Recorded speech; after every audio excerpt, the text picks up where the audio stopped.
Hey guys and girls, Nekorun here, and today I'm going to be doing something a bit different. I'm going to be talking about a game that was recently sent to me by Idea Factory.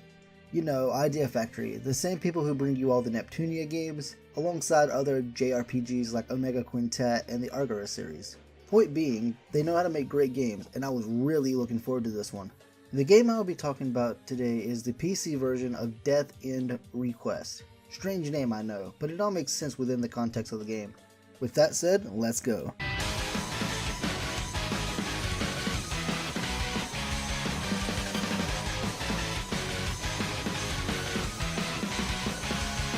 Let's talk about the story first, because it's a doozy. There are two main playable characters in this game, Arata Mizunaishi, a 27-year-old video game programmer, and Shina Ninomiya, a friend and co-worker of Arata who disappears without a trace before the game begins. The story opens up with a cutscene showing Arata's computer in his room starting up by itself. The camera slowly zooms in on the screen to show various parts of a video game world becoming corrupted before ending on the house of beginning. The game then cuts to Shina falling face down on the ground in a scene that serves as a great preview of things to come. Take a look. Oh, and by the way, this seems like a great time to say this game has very graphic storytelling, some blood, and quite a bit of adult language.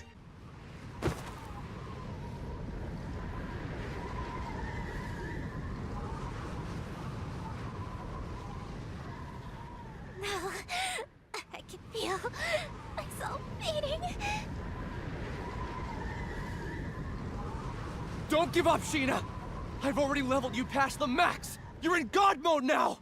Try summoning your power from within. If you don't concentrate, then you'll stand no chance against that thing. Hold strong, keep your head up, you can do it! Believe in yourself! I can't. I've never had it in me. Everyone else is gone. I'm the only one left. Don't give up. Don't give in to despair! I can't save this world.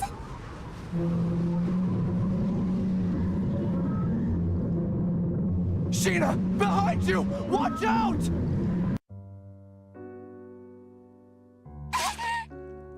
Sheena! A monster, infected by a deadly virus, opened its sinister maw and sank its razor-sharp fangs into her flesh, locking its jaw onto her before spitting her out.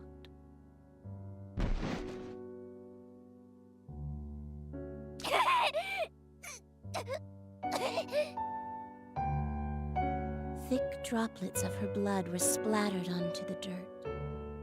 Gashes on her abdomen exposed her spinal cord and vital organs.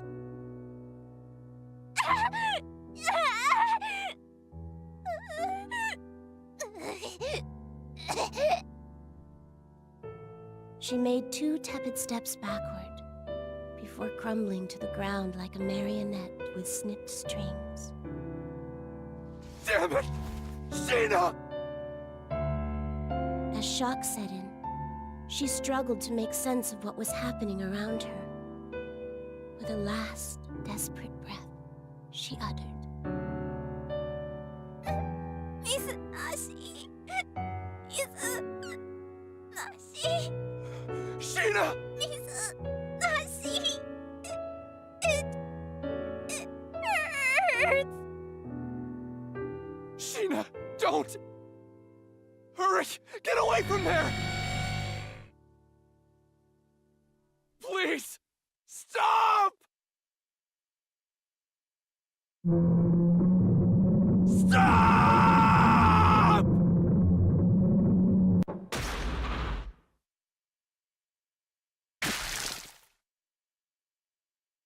The monster licked its lips, its taste for blood slowly driving it toward the meek and bloodied prey before it. Its nostrils flared, savoring the anticipation before snapping its jaws around the girl's head and heaving it into the empty sky. Her freshly removed spinal cord trailed behind her mangled head like a nightmarish comet. Her headless body slammed into the dirt, color draining out of it as it settled, into the ever-growing pool of blood.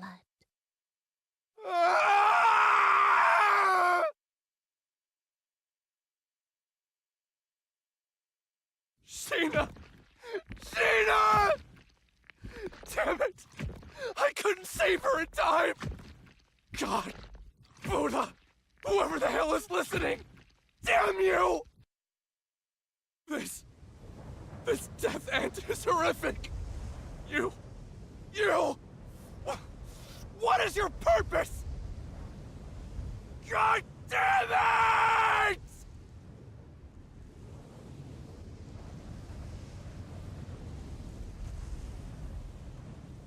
Pretty heavy stuff right off the bat. After that, you start the first gameplay segment where you play as Sheena, who wakes up in the House of Beginning with amnesia to the point that she can only remember her name. Don't worry though, she gets most of it back fairly early on in the story. We aren't going complete Shadow the Hedgehog here.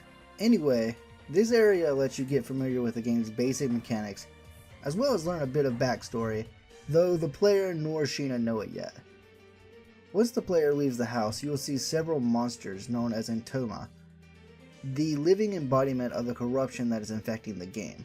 A few battles and meeting the local merchant Rook later, Sheena arrives at Harta's Palace, the first dungeon of the game, where she gains access to her glitch mode thanks to her buggy, and meets the next member of the party, Lily Hopes, the princess of Hartas, who was wrongfully imprisoned by her father after being corrupted by the Entoma. As the player and Lily explore the corrupted Hartas Palace, they uncover a real-world artifact and get in contact with Arata, who uses a special in-game avatar, Mr. Enigma, to communicate and help out when possible. This is where the secondary gameplay style comes in. You play as Arata in the real world, tracking down clues to Sheena's mysterious disappearance, as well as unraveling a string of kidnappings and murders, linked to a file sent to you by Sheena called Iris. Arata's gameplay is basically like a visual novel, with choices that either continue the story or end in your or another character's death. Speaking of other characters, let me introduce you to a few of the main people who you will come in contact with on this side of the screen. First we have Sumika Tokiwa, a co-worker of Arata and Sheena. Though she worked on a separate project than them, she has always had a friendly rivalry with Arata and considers Sheena to be like a sister to her. Once Arata explains the situation to her, she dedicates all of her time to helping get Sheena back safely. Up next we have Lydia Nolan, a foreigner who also works at Enigma Games as a character designer. She's a complete otaku, always energetic and impulsive. Despite her appearance, she's actually the same age as Sheena, both being 22, leading to them becoming fast friends. Lastly, you have Ren Asukaze, the secretary of the president of Enigma Games. She's usually very shy and doesn't say any more than she deems necessary. She is also incredibly smart and acts as the hand of the mysterious president that is never seen by any of the employees other than her. Though reclusive, she is always there to help out her fellow employees. Once you finish Arata's story segment, you go back to Sheena and suddenly a blocked off corridor is now unblocked, allowing you to proceed. The two gameplay styles complement each other very well in my opinion. With Sheena you get the classic idea factory, dungeon crawling and turn-based battling, and with Arata you get the deep storyline visual novel.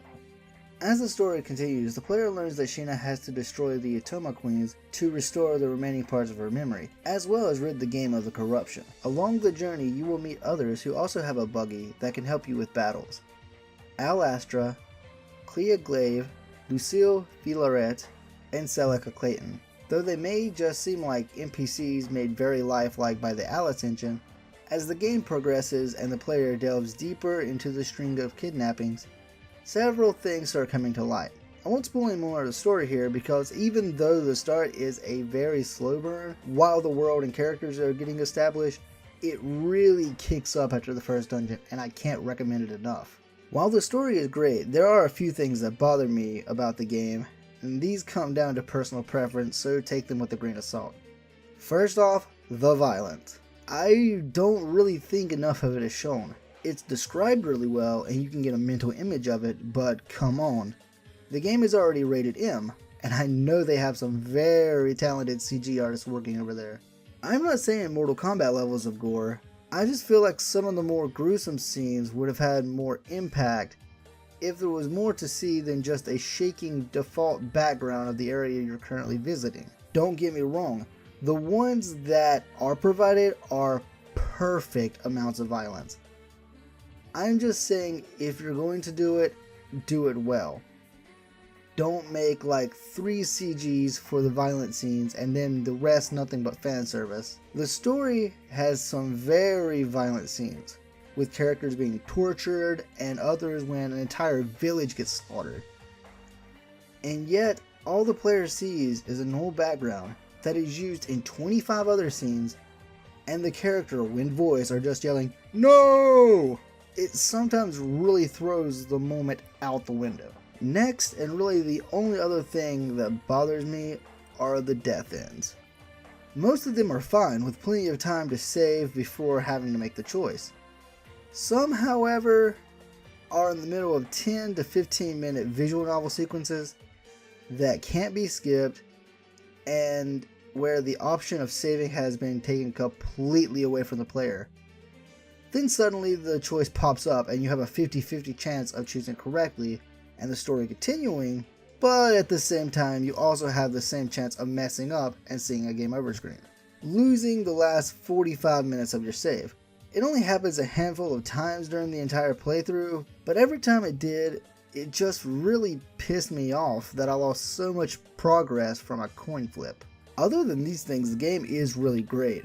I wouldn't put it on the same level as something like Persona, but nevertheless, I would highly recommend a casual playthrough of Death End Request, if nothing else for its amazing story and character arcs. If I had to put a number on it, I would say Death End Request would be an 8 out of 10. It's not perfect by any means, but the story had me completely engrossed the entire time. And with that, I'm going to wrap up this little mini review. I didn't really go in too deep with it, and I'm sorry about that, but if I did, I would be sitting here for 45 hours just literally telling you everything that happened, because the story is really that good.